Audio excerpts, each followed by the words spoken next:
নমস্কার আমার ভিউয়ার্স বন্ধুরা, আমি সোনালি। তোমরা দেখছো SD garden and food channel. আশা করি সবাই ভালোই আছো। আজ তোমাদের আমি বানিয়ে দেখাবো তাল লুচি।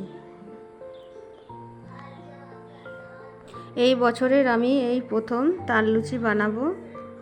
তার জন্য এখানে নিয়েছি একটা তালটা আমি ভালোভাবে ছাড়িয়ে নেব।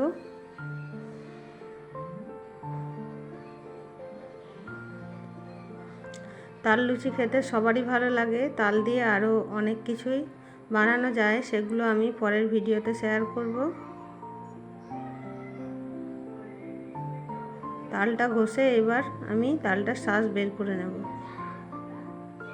এখানে আমি একটা ঝাঁঝরা নিয়েছি, ঝাঁঝরার মধ্যে ঘষে ঘষে তালটা ছাড়িয়ে নেব।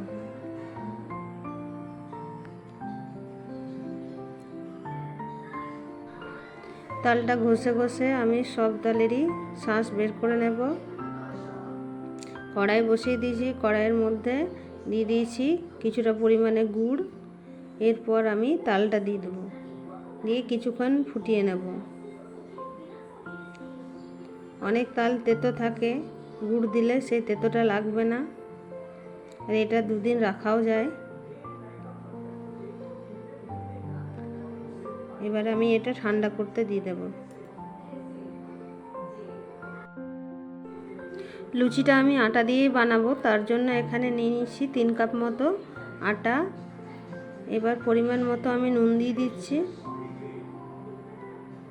দিয়ে ভালোভাবে মিশিয়ে নিচ্ছি। আটা দিয়েই তালের লুচিটা খেতে বেশি সুন্দর লাগে। আর দিয়ে দিচ্ছি সামান্য পরিমাণে একটু সাদা তেল। এখানে আমি 1 বাটি মতো তালের শাঁস নিয়েছি। এবার আমি একটু একটু দিয়ে মেখে নেব আটাটা। বন্ধুরা, আমার ভিডিও ভালো লেগে থাকলে অবশ্যই লাইক, কমেন্ট, সাবস্ক্রাইব করে পাশে থাকবে। অবশ্যই আমার পাশে থাকবে বন্ধুরা।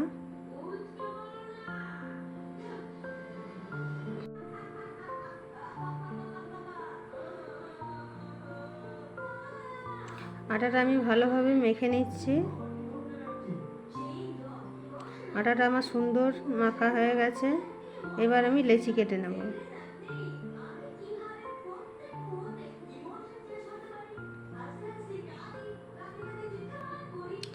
আমি ছোট ছোটই লেচি কাটবো, খুব বেশি বড় কাটবো না।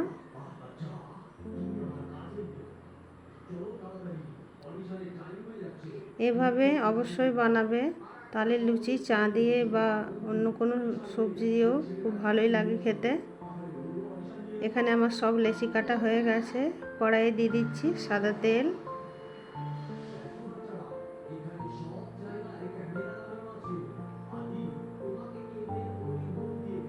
তেল গরম হয়ে গেছে, আমি লুচিগুলো একটা করে বেলে নিচ্ছি।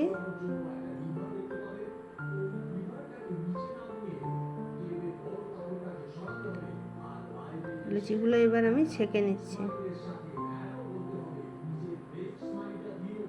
বন্ধুরা, আমার ভিডিও করার জন্য ক্যামেরা ধরার মতো লোক নেই, সেই জন্য আমার একটু অসুবিধাই হয়।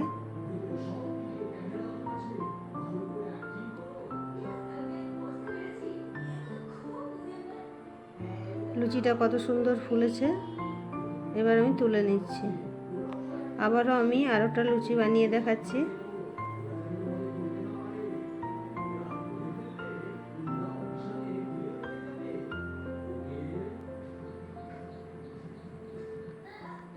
তৈরি হয়ে গেছে আমার তালের লুচি। অবশ্যই এভাবে বানাবে, দারুণ হয় খেতে। আর ভিডিওটা ভালো লেগে থাকলে অবশ্যই একটা কমেন্ট, লাইক করবেন। ভিডিওটা দেখার জন্য অনেক অনেক ধন্যবাদ। সবাই ভালো থাকবে, সুস্থ থাকবে।